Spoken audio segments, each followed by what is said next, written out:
বন্ধুরা, আজকে আমি দেখাচ্ছি মূলোর টক বা মূলোর অম্বল বলে অনেকে।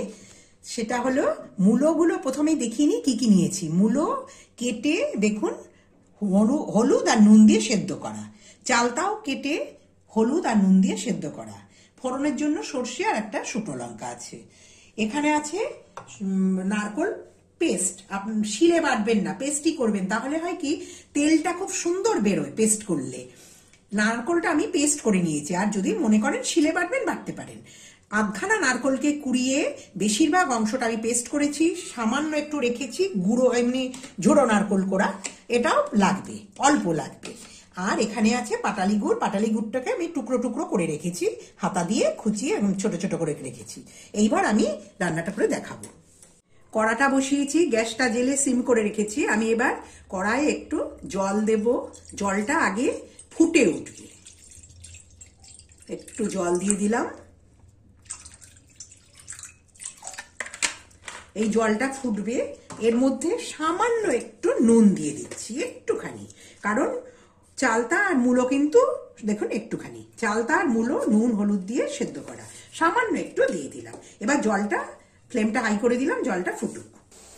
হ্যাঁ দেখুন জলটা ফুটে গেছে। তো এবার আমি এর মধ্যে মূলোগুলো দিয়ে দিচ্ছি,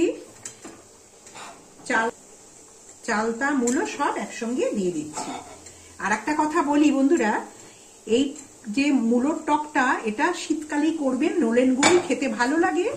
আর একটা জিনিস হলো, এটাকে বাসি করে খাবেন, ফ্রিজে না, নর্মাল টেম্পারেচারে শীতকালে রেখে দিলে ঠান্ডাই থাকবে। আর ওই যে নারকোল কোড়াটা বেটে দেওয়া হয়, ওর তেল ভাবটা বেরিয়ে আসবে, স্বাদটাও খুব সুন্দর হয়। যতটা পারবেন বাসি করে খাবেন।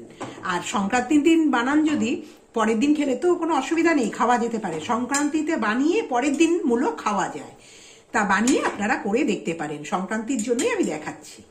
এবার আমি নারকোল যে বেটেছিলাম, পেস্ট করেছি আমি, শিলে বাটিনি, সেটাও দিয়ে দিচ্ছি। একই সঙ্গে ফুটবে।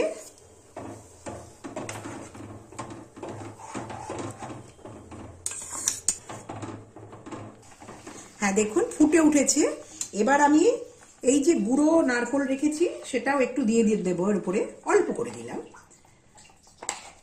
আর বাদ বাকি এই যে গুড়টা রেখেছি, এটা পরিমাণ বুঝে, যতটা করবেন পরিমাণ বুঝে মিষ্টিটা দেবেন। এটা কিন্তু খেতে মিষ্টি হবে।